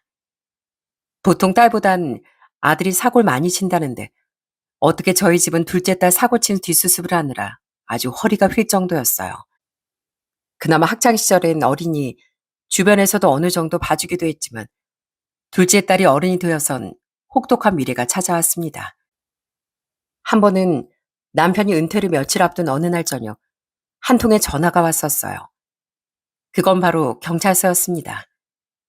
둘째 딸이 술집에서 시비가 붙어 싸움이 났다는 거였어요. 부랴부랴 남편과 전 경찰서로 향했는데 그곳에 도착하고 둘째 딸의 꼴을 보고 정말 경악을 금치 못했었네요. 머리는 산발에 술에 취해가지고 몸도 제대로 못 가누고 거기다 뭘 그렇게 때려 부쉈던 건지 손에 상처가 나 있더라고요. 진영아, 진영이 너 이게 무슨 일이니? 아이, 엄마, 너 또 무슨 짓 했어? 대체 뭘 한 거야? 한숨이 절로 나오는 그 상황에서도 둘째 딸은 본인이 뭘 잘못했는지 모르는 표정이었습니다. 입만 꾹 다물고 아무런 말도 하지 않는 딸 대신 경찰분께서 어떤 사건이 있었는지 얘기를 해주셨어요. 알고 보니 술을 먹다 다른 테이블 사람들과 시비가 붙었는데 그 자리에서 상대방을 또 때려 눕혀서 난리가 난 거였습니다. 거의 둘째 딸이 기습적으로 벌인 일이라 상대 측에선 아무런 저항도 하지 못했고 그대로 경찰에 신고를 해서 잡혀온 거더라고요. 그 말을 듣는데 눈앞이 아찔해지면서 속이 꽉 막힌 것처럼 답답해지기 시작했습니다. 상대방 측은 출혈이 있어 병원으로 바로 실려갔고 그 후에 진단받은 내역을 보니 치아 손상이 좀 있었나 보더군요. 그렇게 허구나 사고만 치는 둘째 딸이 스스로 수습할 수 있도록 그냥 둘까 싶다가도 정말 처벌까지 받을 수 있다는 소식에 저와 남편은 피해자분의 병실까지 찾아가 합의를 부탁하기도 했었네요. 정말 죄송합니다. 에이미로서 어떤 말을 드려야 할지 정말 너무도 죄송합니다. 됐고요. 전 합의 못합니다. 어떻게 사람 얼굴 이렇게 만들 수가 있어요? 술을 마실 거면 곱게 마시던가 생파 모르는 사람을 그렇게 막무가내로 치는 게 어디 있답니까? 그리고 본인은 왜 직접 와서 잘못했다 한마디 안 하냐고요? 합의 못해요. 사장님, 정말 죄송합니다. 저희 딸 한 번만 용서해 주세요. 이제 막 사회에 나온 아이입니다. 철없이 날뛰었던 걸 정말 죄송스럽게 생각합니다. 생각하고 계신 합의 금액은 저희가 어떻게든 맞춰드릴 테니까 제발 한 번만 선처 좀 부탁드릴게요. 결국 그때의 사건으로 남편의 퇴직금은 대부분 딸의 합의금으로 써야 했습니다. 수십 년을 한 직장에 다니며 회사에선 인정받는 사람이었던 남편은 자식 하나 제대로 키우지 못한 못난 애비라며 너무나 속상해했어요. 사실 저흰 이렇게 큰 사건을 겪고 나면 둘째 딸이 그래도 정신 차리고 잘 살 거라고 생각했습니다. 그런데 둘째 딸은 그 후로도 정신 못 차리고 매일같이 술독에 빠져 살았어요. 그 모습에 결국 저와 남편은 모든 희망과 기대를 끊어버리고 둘째 딸에게 나가 살라고 통보를 했었습니다. 고진영, 너 앞으로도 정신 못 차리고 그렇게 살 거면 나가 살아. 엄마랑 아빠는 이제 할 만큼 했다. 네 나이가 한두 살도 아니고 이제 20대 중반인데 자꾸 그렇게 사고치고 다니는 게 말이 된다고 생각하니? 아, 엄만 더 이상 감당 못하겠어. 밖에서 사고를 치든 뭐라도 네가 알아서 하고 이제 그만 엄마 아빠 힘들게 그만해. 엄마, 어떻게 부모가 자식을 버려? 아무리 그래도 부모는 끝까지 자식 편이어야지. 네가 사고 친 게 어디 한두 번이니? 어렸을 때 어려서 그렇다 쳐도 이제는 어린애 아니야. 알았어. 엄마 아빠 그럼 나 안 보고 산다는 거지? 그래. 나도 그럼 나가서 내 마음대로 살 거야. 나 찾지 마. 끝내 그날의 다툼 이후 둘째 딸은 정말 집을 나가버렸고 저희와 연락을 끊어버리더라고요. 자식과 연을 끊는다는 게 정말 힘들고 괴로웠지만 웃기게도 둘째 딸이 그렇게 집을 나가버리고 난 후부턴 저희 집엔 평화가 찾아왔습니다. 허구한 날 오던 경찰서 전화도 뚝 끊기고 매일 술에 취해 새벽녘이면 우당탕거리며 온 집안을 들쑤시던 둘째가 없으니 잠도 푹 잘 수 있겠더라고요. 그러면서 저와 남편은 은퇴라고 치킨집을 열어 노후 준비에 박찰가했습니다. 이미 둘째 딸 합의금으로 퇴직금까지 거의 다 썼기 때문에 일을 놓을 수가 없더라고요. 다행히 첫째 딸은 경찰 공무원에 합격을 하게 되며 공무원 생활을 하게 됐고 저희 생활에도 도움을 많이 줬습니다. 참 고맙게도 첫째 딸은 한번 삐뚤어지거나 절 속상하게 한 적이 없었네요. 어쨌든 그렇게 둘째 딸과 연을 끊고 난 이후 저희는 정말 열심히 일을 했습니다. 치킨집을 열고 난 이후에도 사실 벌이가 넉넉한 것은 아니었지만 그래도 빠져나가는 돈이 크지 않으니 소소하게나마 돈을 모을 수 있게 되었어요. 그렇게 한 거의 7년을 둘째 딸과는 연락 없이 지내고 있었습니다. 저희는 그저 다른 곳에서 다른 사람들에게 피해주지 않고 잘 살아가기만을 바랬었죠. 그런데 둘째 딸이 딱 30 중반이 됐을 때 저희 쪽으로 연락이 왔더라고요. 갑작스런 연락에 당황스러웠지만 그것보다 더 당황스러웠던 건 둘째 딸의 얘기였습니다. 둘째 딸은 결혼을 하고 싶다고 저에게 말하더라고요. 엄마, 오랜만이지? 그동안 내가 연락 못해서 미안해. 실은 나 결혼하고 싶은 사람이 생겼어. 다른 것보다 엄마 아빠랑 언니한텐 보여줘야 할 것 같아서. 나 한 번 남자친구랑 집에 가도 돼? 뭐? 결혼? 아니, 갑자기 결혼이라니. 그렇게 됐어. 뭐 내가 아이를 가졌거나 그런 건 아니고 이 사람 덕분에 내가 많이 변했어. 그러니까 엄마, 나 이 사람하고 결혼하고 싶어. 일단 소개하러 집에 한번 갈게. 늘 까칠하고 냉정한 말투였던 둘째 딸이 웬일로 부드럽게 얘기를 하는 목소리를 들으니 저도 깜짝 놀랐습니다. 그런데 더욱 놀랐던 건 바로 둘째 딸이 들이고 온 예비 사이였어요. 딸이 소개를 해주러 온다는 시간에 집이 아닌 치킨집으로 온다길래 왜 그런가 생각을 했었어요. 그런데 딱 예비 사이랑 들어오자마자 그 이유를 알 수 있었답니다. 왜냐면 예비 사이가 휠체어를 타고 있었기 때문이었죠. 아무래도 집으로 인사를 하러 오면 휠체어가 집에 들어오기도 힘드니 좀 편하게 볼 수 있는 공간으로 둘째 딸이 오겠다고 한 것 같더라고요. 솔직히 저와 남편은 예비 사일 보고서 너무 놀라 무슨 말을 꺼내야 할지도 몰랐습니다. 그런 저희의 표정을 보고선 예비사인 활짝 웃으며 저희에게 먼저 인사를 건넸어요. 안녕하세요, 어머님, 아버님. 저 기억하실지 모르겠지만 저 진영이랑 초등학교 동창이에요. 그땐 다리가 이러진 않았는데 어머님, 아버님 그때와 달라진 게 없으시네요. 어머, 정말? 우리 진영이랑 초등학교 동창이라고? 네, 저희 초등학교 동창에서 만나서 이렇게 인연이 된 겁니다. 예비사인 정말 싹싹하고 말투도 참 다정다감했습니다. 옆에서 보기엔 둘째 딸이 정말 예비사일 살뜰하게 챙기고 서로에게 마음이 깊은 것처럼 보이더라고요. 잠시 남편이 예비사이와 얘기를 하는 사이 전 둘째 딸을 슬쩍 불러 물어봤습니다. 너 진짜 저 친구랑 결혼할 생각인 거야? 정말 그런 거야? 엄마, 나 실은 반성 많이 했어. 내가 지금까지 인생을 너무 잘못 산 것 같아. 근데 내가 인규 만나고서 내 생각, 아니 인생이 달라졌어. 인규 사고로 저렇게 된 거거든. 근데 포기 한번 하지 않고 지금까지 더 씩씩하게 사는 인규 보니까 나도 인규처럼 살고 싶어지더라. 그러니까 엄마, 나 한 번만 좀 지켜봐 주면 안 될까? 나 이제 진짜 새롭게 살고 싶어. 울먹이며 그렇게 얘기를 하는 둘째 딸을 보니 저 많이 놀라웠습니다. 20살이 넘어서까지도 사고만 치고 다니던 애가 갑자기 나타나 이렇게 180도 변해버린 모습을 보여주다니 정말 믿기지가 않더라고요.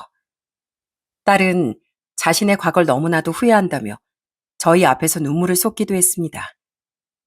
그런 딸 곁에서 묵묵히 등을 토닥이며 위로해주는 예비사이가 참 고맙더라고요. 그런데 예비사이는 오히려 둘째 딸이 자신을 선택해준 것에 대해 진심으로 고마워하더군요. 어머님, 아버님께서 걱정이 많으실 거라고 생각합니다. 아마 제가 평범한 일반인들과는 다르고 다리도 이렇게 쓸 수 없으니 더 고민되실 수 있어요.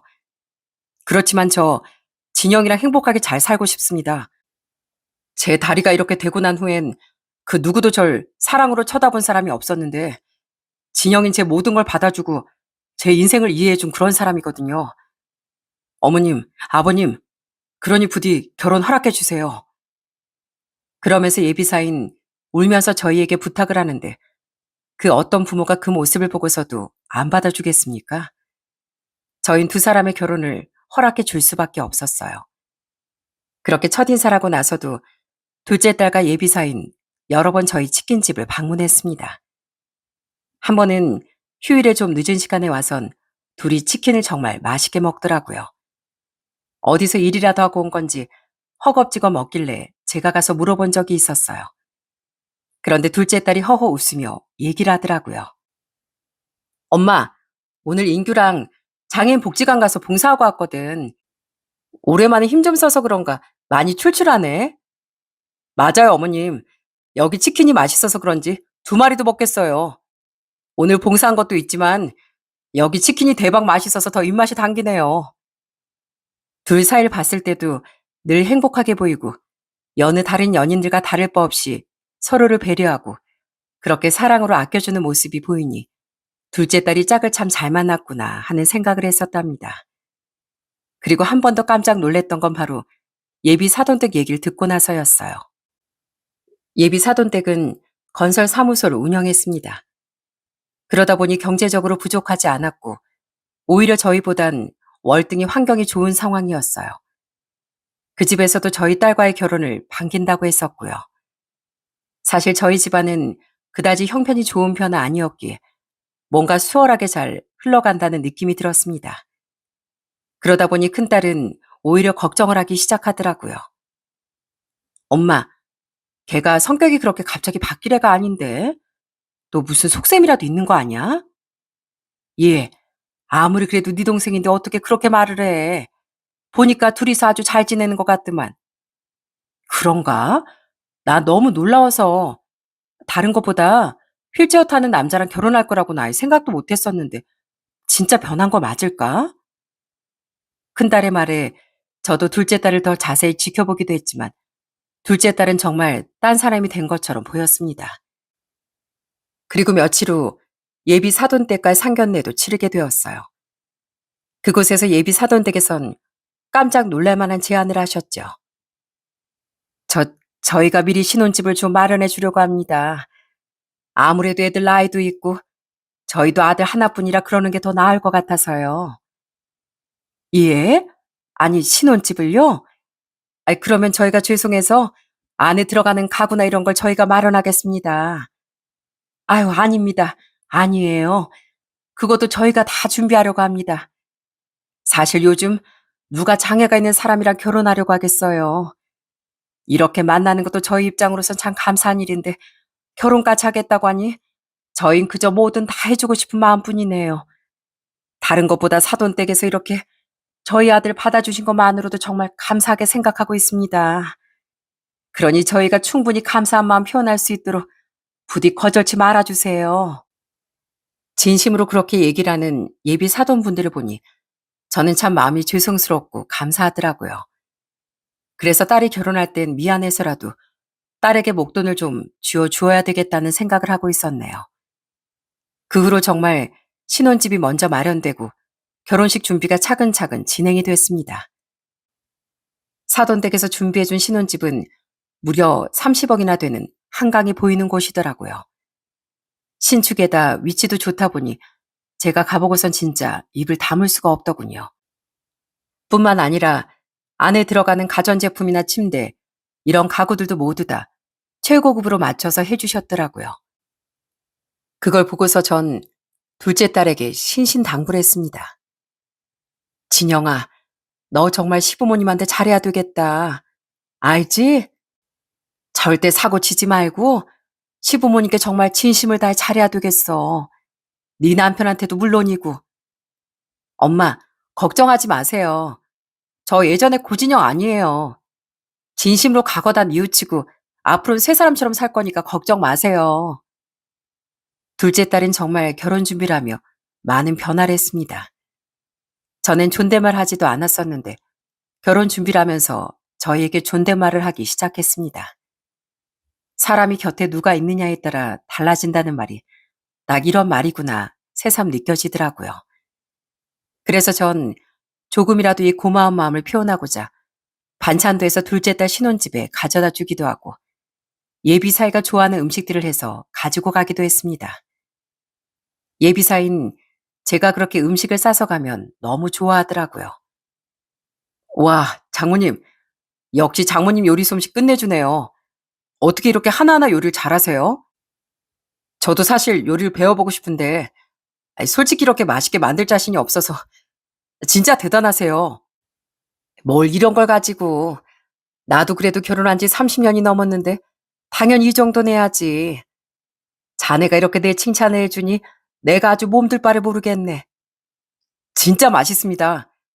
저 진짜 맛집이라고 유명한 것도 많이 가는데 그런 것보다 장모님 이렇게 해주시는 게 제일 맛있는 것 같아요. 예비사의 이런 칭찬에 전 너무 기분이 좋았습니다. 예비사인 이렇게 늘 저에게 고마움을 적극적으로 표현해줬어요. 그러다 보니 예비사회와 같이 있는 시간이 정말 행복했었습니다.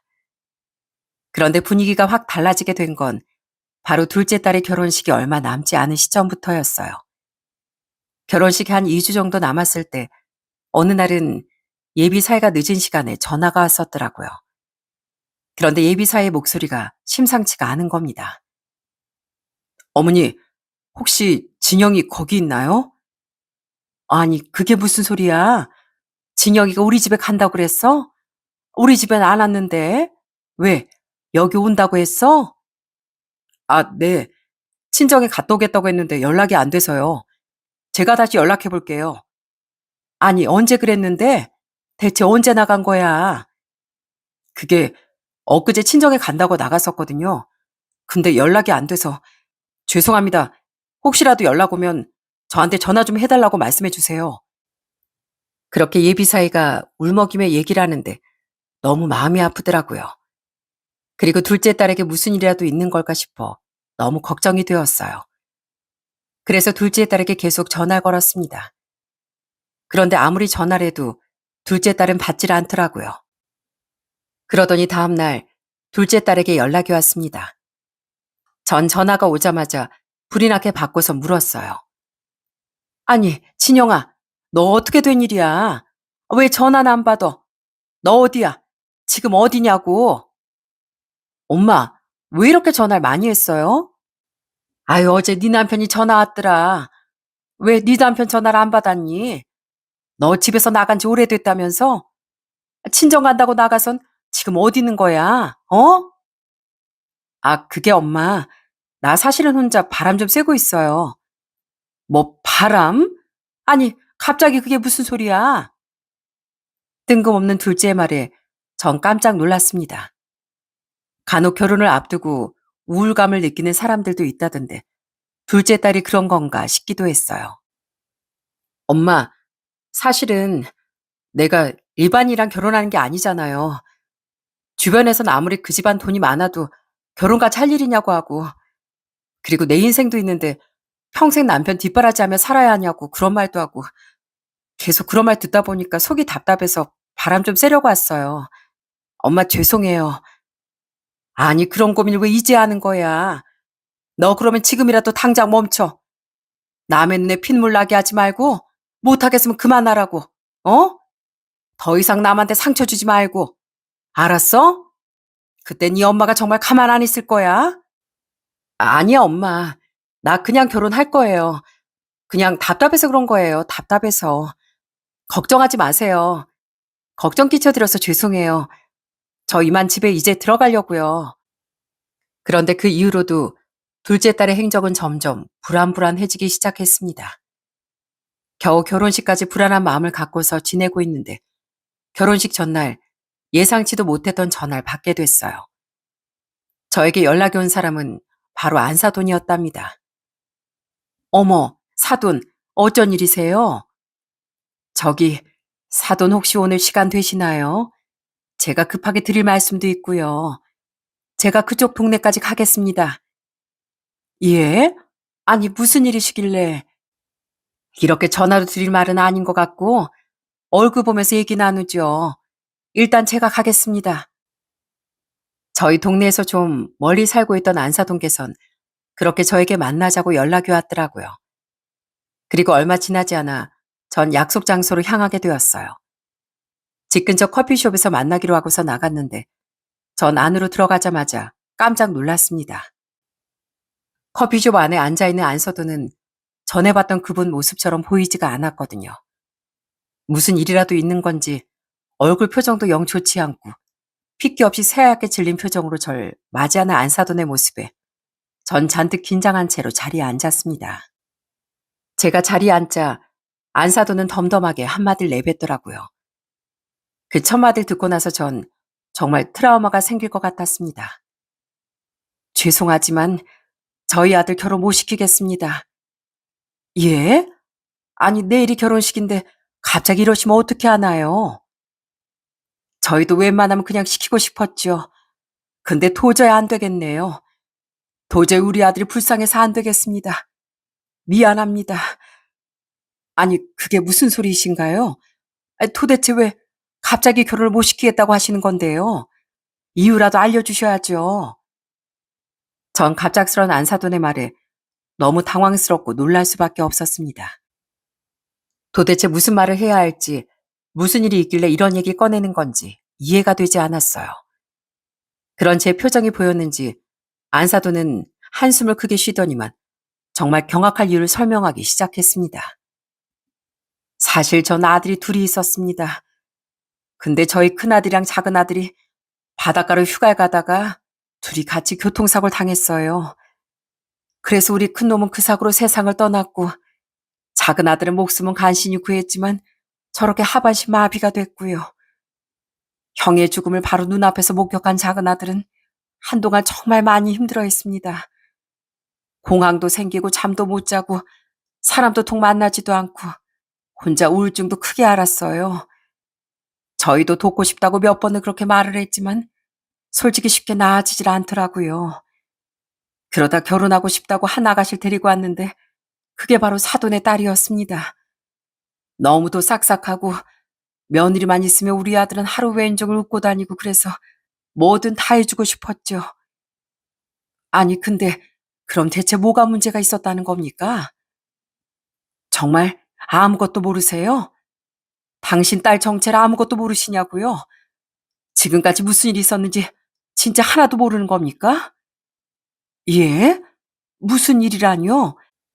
딸이 결혼 앞두고서 이래저래 고민이 많아서 생각 정리한다고 집을 며칠 비웠다는 건 저도 들었습니다. 그래도 사위랑 잘 얘기해서 결혼은 그냥 한다고 그러던데요. 그런 제 말에 안사돈은 헛웃음을 짓더니 모든 사실을 저에게 알려주기 시작했습니다. 전 안사돈의 입에서 나온 말을 듣고 정말 경악을 금치 못했어요. 알고 봤더니 둘째 딸은 하나도 달라지지 않았던 거였습니다. 이 결혼은 목적이 있는 결혼이었어요. 그쪽 따님 정체 제가 알려드려야 되겠네요. 처음엔 며느리가 집에 계속해서 안 들어온다길래 저 역시 며느리가 고민이 많은가 보다 생각했습니다. 그런데 그게 끝이 아니더군요. 집에 들어오면 자꾸만 돈을 달라 그러고 그게 한두 번이 아니었는데 아들이 며느리가 어떤 남자랑 통화하는 걸 들었나 봅니다. 어떤 남자랑 통화를 해요?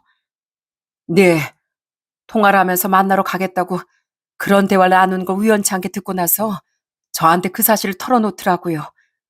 어떻게 해야 할지 모르겠다고 하길래 일단 증거라도 찾아야 되겠다 싶어서 제가 일주일 전에 며느리 생일 때 명품 가방을 하나 사서 그 안에 초성 녹음기 설치했습니다. 정말 저도 설마 했어요. 근데 녹음기 나중에 틀어보니까 진짜 이 결혼 안 되겠구나 싶더라고요. 무슨 내용이었는데요? 대체 무슨 내용이길래? 제 입으로 설명해드리기 어려우니까 한번 들어보시죠. 그러더니 안사돈은 녹음기 하나를 제 앞에 틀어놨습니다. 그리고 그 녹음에서 들려오는 둘째 딸의 목소리를 듣고 전 온몸에 소름이 끼치고 손발이 부들부들 떨려오기 시작했어요. 한참을 운전하다 차에서 내리더니 둘째 딸은 누군가 만났는지 반갑게 인사를 했습니다. 오빠, 아우 내가 기다리랬잖아. 왜 이렇게 전화질이야? 야 고진영, 너 따박따박 연락하라고 그랬지? 왜 연락을 그렇게 안 받아 사람 기다리게. 아유 내가 알아서 공사 친다고 했잖아. 나 못 믿어? 우리 신혼집 시세만 해도 얼만 줄 아냐고. 나중에 내 명의로 돌리려면 지금부터 부지런히 공사 쳐야 돼. 아무것도 모르면서. 나라고 뭐 못 걷는 사람이랑 결혼하고 싶은 줄 알아? 그래도 앞으로 인생을 위해 내가 두 눈 꼭 감고 투자하는 거잖아. 그러니까 오빠도 조금만 참어. 짧으면 1년, 아니면 길면 3년이야. 그때까지 내가 애만 딱 낳아주면 그 재산 다 내 거라니까. 역시 고진영, 술집 에이스 출신답네. 이래서 내가 널 만나는 거라니까. 아유, 하여튼간 여우야, 여우. 그렇게 둘째 딸과 낯선 남자에 대한 한동안 계속 이어졌습니다. 알고 봤더니 둘째 딸은 그동안 술집 아가씨로 일했던 모양이더군요. 그러면서 만나니 깡패 같은 남자와 작정을 하고 사위에게 접근을 한 거였습니다. 어릴 때부터 잘 사는 집안이었던 사위의 배경을 알고 있었고 누구보다 수많은 사람들을 상대하며 깨어냈던 둘째 딸은 당시 마음이 불안하고 힘들었던 사일 단숨에 사로잡을 수 있었던 거였죠. 전 그 녹음기 속 내용을 듣고 입을 틀어막고 말았습니다. 두 눈에서 눈물이 주체하지 못할 정도로 흘러나오고 온몸이 부들부들 떨리더군요.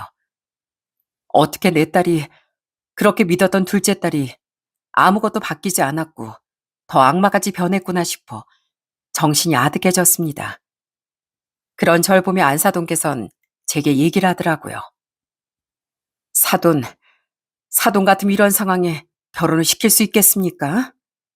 저희 아들한테 들어보니까 며느리한테 5천만 원 채무가 있었다던데 그것도 다 대신 갚아줬나 봅니다. 결혼하면서 다 갚고서 그렇게 새로 시작하자고 했다더군요. 그런데 어떻게 그런 저희 아들을 이런 식으로 배신할 생각을 한답니까? 네? 정말 죄송합니다. 제가 정말 뭐라고 할 말이 없습니다. 저도 이 정도까지일 줄은 정말 몰랐어요. 정말 죄송합니다. 저 이렇게 그냥 쉽게 끝나는 걸로 물러나지 않을 겁니다. 파혼은 파혼이고 이 사건 정식으로 저희가 고소할 거예요. 그쪽 딸이 받아간 물질적인 부분은 제가 다 회수할 거고요. 전 그렇게 얘기하는 안사돈의 말에 그저 아무 말도 못하고 눈물만 흘리며 연신 머리를 조아렸습니다. 제가 그 자리에서 더 이상 무슨 얘기를 할 수 있었겠어요? 아무리 못된 사람이라도 이런 식으로 한 사람의 인생을 정말 나락으로 떨어뜨릴 수 있는 일을 뻔뻔하게 하지 못했을 겁니다. 그런 어마어마한 짓을 둘째 딸이 하고 있었다는 게 미칠 노릇이었어요. 안사돈 역시 끝엔 울분을 토하며 얘기를 하더라고요. 우리 아들이 새 삶을 살 수 있을 것 같아 전 뭐든 다 해주고 싶었습니다. 그런데 어떻게 이렇게 뒤통수 칠 수가 있습니까? 전 도저히 용서 못하겠습니다. 저 먼저 이만 가보겠습니다. 그렇게 안사돈은 끝내 눈물을 흘리시더니 자리에서 일어나 커피숍 밖으로 나가버리더라고요. 전 한참을 그 자리에 앉아 얼굴을 두 손으로 감싸고선 괴로워했습니다. 그리고 바로 정신을 차리고 둘째 딸에게 연락을 했어요. 그런데 둘째 딸은 이 상황을 아는지 모르는지 아주 세상 여유롭게 전화를 받더라고요. 너 지금 어디야?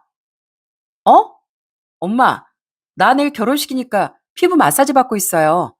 근데 왜요? 엄마도 오실래요? 너 당장 빨리 집으로 와.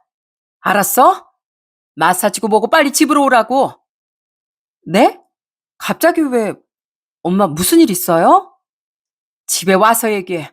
그러니까 얼른 빨리 집으로 와. 알았어요, 엄마. 지금 바로 갈게요. 그렇게 둘째 딸과 전화를 끊고 전 집 거실에 가만히 앉아 둘째 딸이 오기만을 기다렸습니다. 그리고 한 30분 정도 지났을까 현관문이 열리더니 둘째 딸이 들어오면서 거실에 앉아있는 절 발견하곤 아무렇지 않은 척 묻더라고요. 엄마, 왜 그래요? 뭐 무슨 일 있어요? 세상 순진한 표정을 하고 절 쳐다보는 둘째 딸을 보는데 정말 온몸에 소름이 끼치는 것 같더라고요. 그런 둘째 딸에게 전 우라가 치밀어 올라 안사돈이 주고 간 녹은길 그대로 둘째 딸을 향해 던졌어요. 그러자 둘째 딸은 당황해하며 그 녹은길을 들어 올렸습니다. 엄마, 이게 뭐예요? 갑자기 이걸 왜 저한테 던지는 거예요? 틀어봐. 제 말에 녹은길 틀던 둘째 딸은 그 안에서 자기 목소리와 남자의 목소리가 나오자 아주 기겁을 하며 그대로 녹은길 바닥에 던져버리더군요. 그러더니 어떻게 이럴 수 있냐는 표정으로 당황해하기 시작했어요. 아, 아니, 이게 어떻게 된 일이지? 전 영문을 모르겠다는 둘째 딸의 표정을 보고 정말 피가 차갑게 굳는 것처럼 느껴졌습니다. 그리고 바로 둘째 딸에게 달려가 사정없이 뺨을 철썩 날려버렸어요. 네가 그러고도 사람이야? 사람이냐고. 평생 엄마 아빠 힘들게 하고 우리 가족 나락으로 떨어뜨리고 풍비박산 낸 것도 모자라. 너 지금 무슨 짓을 저지르고 있는 거야? 난 그래도 네가 내 딸이니까 그래도 변한 것 같아서 자식이란 이유 하나만으로 다시 믿으려고 했어. 근데 어떻게 네가 이런 짓을 저질러? 엄마 그게 아니라 넌 사람도 아니야. 어떻게 상처 있는 사람 이용할 생각을 해? 짐승도 이렇게 못한다. 이렇게 못한다고. 네가 어떻게 이럴 수가 있어? 그런데 그때 둘째 딸은 역시나 모든 사실이 발각되자 본색이 딱 나오더라고요. 제가 그렇게 울분을 토해내자 둘째 딸은 더 억울하다는 듯이 토로를 하기 시작했습니다. 엄마, 그럼 내가 공짜로 그런 자식한테 시집갈 줄 알았어? 걷지도 못하고 평생 휠체어 신세인데 내가 그럼 왜 그런 자식한테 시집을 가? 나도 뭔가 보상을 받아야 할 거 아니야. 뭐가 어쩌고 어째? 보상? 어떻게 그런 소리를 해? 그리고 너 지금까지 직장 다닌 게 아니라 술집 다녔어? 그랬냐고. 그래, 술집 다녔어. 엄마 같으면 내가 경찰서에 몇 번이나 잡혀갔는데 그런 날 누가 일시켜주겠냐고. 돈 벌려면 그런 것밖에 없었단 말이야. 엄마가 집 나가라고 해놓고서 뭘 바랬어? 내가 뭐 그렇게 나가서 제대로 된 일이라도 할 줄 알았어? 본인이 저지른 건 생각도 안 하고 핑계만 대고 남탓만 하는 둘째 딸의 모습을 보니 전 너무나 기가 막히더라고요. 사실 누가 등 떠밀고 사고치라고 한 것도 아니었고 모든 게 다 자기가 벌인 일이었는데도 둘째 딸은 억울함만 주장했습니다. 나도 잘 살고 싶었다고. 근데 이 사회가 날 이렇게 만든 거야. 엄마랑 아빠가 날 이렇게 만든 거라고. 나도 착실하게 돈 벌고 싶었는데 내가 그러고 싶다고 일 시켜주는 곳이 없는데 어쩌라고. 어릴 때 사고 쳤다는 이유 하나만으로 엄마랑 아빠가 날 제대로 봐주기나 했어? 어? 그래서 내가 효도하겠다는 거잖아. 부잣집에서 돈이라도 받아오겠다고. 뭐 이 자식아? 너 지금 그걸 말이라고 해? 그게 어떻게 효도야? 왜 효도가 아니야? 돈 갖다 주면 되잖아. 갖다 주면. 엄마도 솔직하게 얘기해. 장애 있는 사이 솔직히 얻고 싶었냐고. 대신 내가 결혼하고서 돈 많이 주면 엄마도 좋을 거 아니야. 안 그래? 나도 그렇게 인생 역전하고 싶었을 뿐이야. 그때 마침 제 연락을 받고 남편 또한 부랴부랴 집으로 들어왔습니다. 그리고서 난리가 난 장면을 보고 남편은 화를 참지 못했어요. 너 이 자식, 어떻게 그런 말을 함부로 해? 엄마 아빠가 언제 널 그렇게 놔뒀어? 이 엄마 아빠가 평생 일군 재산을 다 까먹은 게 누군데 그런 소리를 해? 그니까 그 돈 메꿔주겠다고. 그럼 되잖아. 너 그게 말이면 다인 줄 알아? 다른 사람한테 피해 주지 말고 제대로 살아야지. 너 이제 어쩔 거야? 안 사더니 파혼하 적인데 어쩔 거냐고. 이 상황을 대체 어떻게 수습하려고 이래? 잘 됐네 그럼. 이 결혼 안 하면 되지. 나 결혼 안 해. 안 한다고. 그러면서 둘째 딸은 그대로 집 밖을 나가버리려고 했습니다. 전 그런 둘째 딸의 등 뒤로 참아왔던 말을 내뱉었어요. 이젠 우리 앞에 다시 나타날 생각하지 마. 우리가 언제까지 너 때문에 피눈물 흘리고 남들한테 고개 숙이며 살아야 하는 거니? 다시는 두 번 다시 우리 앞에 나타나지 마. 그러자 둘째 딸은 아무 말도 하지 않은 채 나가버렸습니다. 그게 둘째 딸의 마지막 모습이었죠. 그렇게 둘째 딸이 나가자 전 온몸에 힘이 풀린 것처럼 그 자리에 그대로 주저앉고 말았습니다. 남편은 그런절 부추겼지만 남편 역시 온몸이 부들부들 떨리고 있더라고요. 파혼은 당연히 해야 하는 게 맞았지만 아무 잘못 없는 사돈댁에 큰 피해와 상처를 준 것 같아 이걸 어떻게 해야 하나 너무도 막막했습니다. 보아하니 둘째 딸은 아예 수습할 생각도 없는 것 같고 이대로 그냥 잠수를 타버리면 이 피해는 누가 보상을 해주는지 속이 타들어가더군요. 저와 남편은 참담한 심정으로 상황을 수습하기 시작했어요. 지인들과 친척들에게 결혼식을 못하게 됐다는 소식을 전해야만 했고요.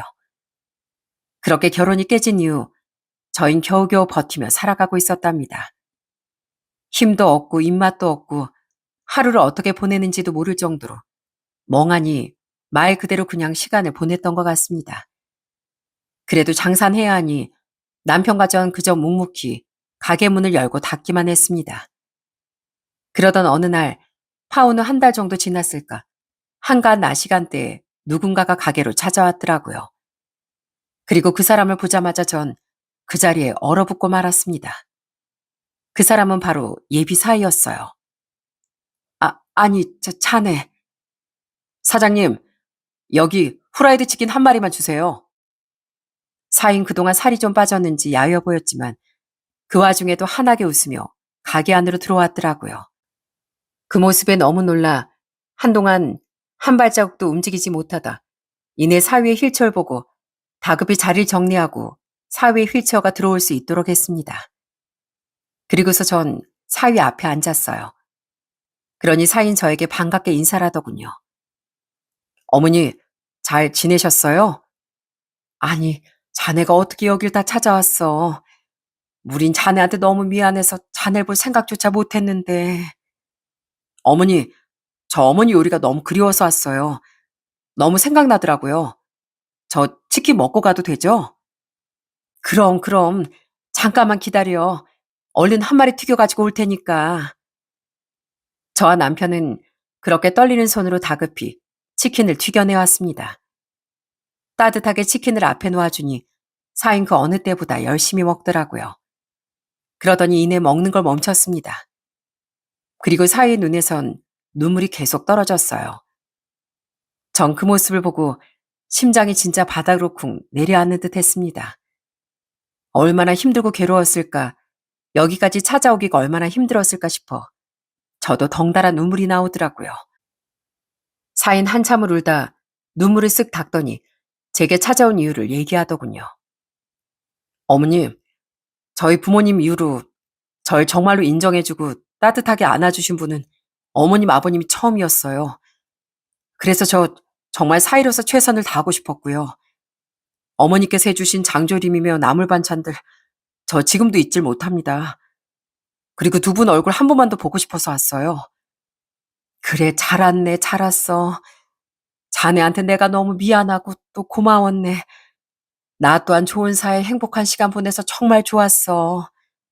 그나저나 사돈댁에서 변호사 선임하고 고소를 하려고 했다던데 안 그래도 소식이 들려오지 않아 궁금하던 차였어. 설마 자네가 그걸 막아준 건가? 네, 전 그걸 원치 않았거든요. 아니 왜? 아무리 내 딸이라지만 그런 짓까지 한 건 마땅히 벌받아 하는 일인데 왜 그렇게까지 했어? 사실 처음엔 너무 화가 났지만 진영인 저한테 잠깐이라도 설레게 하고 행복하게 해준 사람이거든요. 이 세상을 그래도 버티고 살아간 이유를 알게 해준 여자예요. 그것만으로도 고맙다는 생각이 들었어요. 전 사위의 말을 듣고 그대로 고개를 숙일 수밖에 없었어요. 어떻게 이렇게 착한 사람이 다 있을 수가 있을까요? 자신에게 그 어떤 것보다 크고 깊은 상처 준 사람을 이렇게 용서할 수 있다니 너무 놀라웠고 정말 미안했습니다. 전 그런 사위에게 미안하다는 말밖에 할 수가 없더라고요. 정말 미안하네. 자네와 자네 부모님께 피해를 준 점 정말 깊이 사죄하네. 아닙니다. 여기서 더 이상 진흙탕 싸움 하고 싶지 않아요. 그러면 제 좋았던 추억까지 그대로 날아가 버릴 것 같아서요. 그러니 어머님, 아버님께서도 저희의 추억을 소중하게 생각해 주세요. 그동안 정말 감사했습니다. 그렇게 천사 같았던 사인 저희의 마음에 큰 울림을 주고서 떠나갔습니다. 마지막 그 사이의 모습을 보고 나선 둘째 딸이 정말 내가 이 세상 떠날 때까지 용서할 수 없겠다는 다짐이 생기더군요. 이렇게 착하고 맑은 아이를 그런 상처를 줬다는 게 도저히 이해할 수가 없었습니다. 그날의 사건 이후 2년이 지나며 둘째 딸은 결국 그 깡패 같은 놈하고는 헤어졌나 보더라고요. 그러더니 자기 생활도 힘드니까 저에게 연락이 와선 다시 집으로 오고 싶다고 연락이 온 적이 있었어요. 전 그런 둘째 딸의 연락을 바로 끊어버렸습니다. 그리고 저희 큰딸이 그 사이 결혼을 하게 됐죠. 저희 큰딸의 결혼 소식도 둘째 딸에겐 전하지 않았어요. 그랬더니 둘째 딸이 얼마 지나지 않아 집으로 찾아왔더라고요. 그러더니 정말 억울하다고 말을 하더라고요. 엄마, 어떻게 언니 결혼하는데 나한테 얘기할 생각도 안 했어. 내가 어떻게 알았는지 알아? 다른 애 SNS에 올라온 거 보고 알았어. 아니, 어떻게 그럴 수가 있어? 난 가족도 아니야? 저번에 말했지? 넌 더 이상 우리 딸이 아니라고. 한 번만 더 남의 눈에 핏물 나게 하면 넌 더 이상 우리 가족 아니라고 얘기했었잖아. 엄마 왜 그래? 어떻게 내가 가족이 아니야. 나 엄마 딸이잖아, 딸. 나 이제 정신 차렸어. 그놈하고도 헤어졌고. 나 지금 진짜 오갈 데도 없다고. 이럴 때 엄마랑 아빠가 날 감싸줘야지. 내 편이 되어줘야지. 전 둘째 딸의 말을 듣고 정말 기가 막히더라고요. 더는 안 되겠다는 생각이 들어 그대로 둘째 딸의 손목을 잡고 원래 둘째 딸이 쓰던 방문을 열었습니다. 사실 그 전에 연을 끊었을 때도 둘째 딸의 물건들을 정리를 하지 못했었거든요. 그래서 그 안은 늘 둘째 딸아이 용품들이 가득했었어요. 그런데 그 방문을 연 순간 둘째 딸은 너무 당황했습니다. 바로 그 방은 아무것도 남아있지 않은 방이었거든요. 자, 보이지? 이제 우리 집에 네 흔적은 없어. 넌 더 이상 우리 딸도 아니야. 네 흔적도 우린 다 지워버렸으니까. 그러니 갈 곳이 없더라도 여긴 찾아오지 마. 내 눈 감을 때까지도 네가 오지 않았으면 좋겠구나. 엄마. 이쯤 얘기했으면 알아들었을 거라고 본다. 그만 나가주겠니? 엄마, 엄마가 어떻게 나한테... 아빠, 엄마 좀 어떻게 해봐. 그러자 남편은 둘째 딸의 가방을 챙기더니 둘째 딸의 팔목을 붙잡고 그대로 현관으로 데리고 나갔습니다.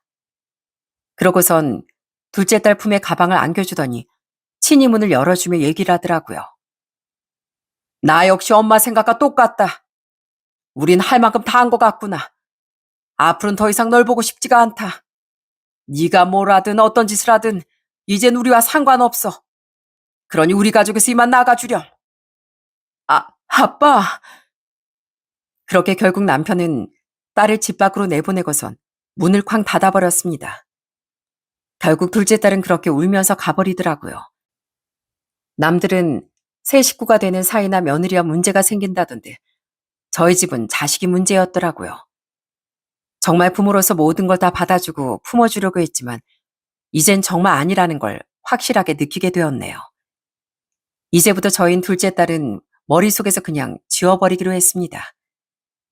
저희 이런 사연을 아는 사람들은 주변에 많지 않은데 어떤 사람은 그래도 자식인데 이런 말을 하더라고요. 전 사실 평생 그 말 때문에 둘째 딸을 놓지 못했었거든요. 그래도 자식인데 부모로서 그 책임감 하나만으로 지금까지 놓지도 못했던 거였어요. 그런데 저희가 여기 사연을 보내며 많은 분들에게 얘기하고 지금 결심한 이 마음을 흔들리지 않고 정말 끝까지 지켜내기 위해 저희의 이야기를 보내게 되었답니다. 부디 둘째 딸이 정말 앞으로는 다른 사람들에게 피해를 주지 않길 바라고 저희 가족들 또한 더 이상 속상한 일 없이 지금처럼 잘 지내길 바라고 있습니다. 사회가 될 뻔했던 그 아이가 앞으로는 더 행복하고 좋은 일만 가득하길 바라고 그 아이의 가정에도 이젠 행복만 가득하게 기원하고 있습니다. 저희 가정에 있었던 사건은 여기까지예요. 살면서 이 일이 두고두고 저희의 삶의 교훈이 되고 채찍이 될 것 같네요. 앞으로는 남들에게 피해를 주지 않고 더 정직하고 성실하게 살아가려고요. 저희의 긴 이야기 들어주신 모든 분들께 감사드리며 여러분들에겐 늘 행복과 행운이 가득하시길 바라겠습니다.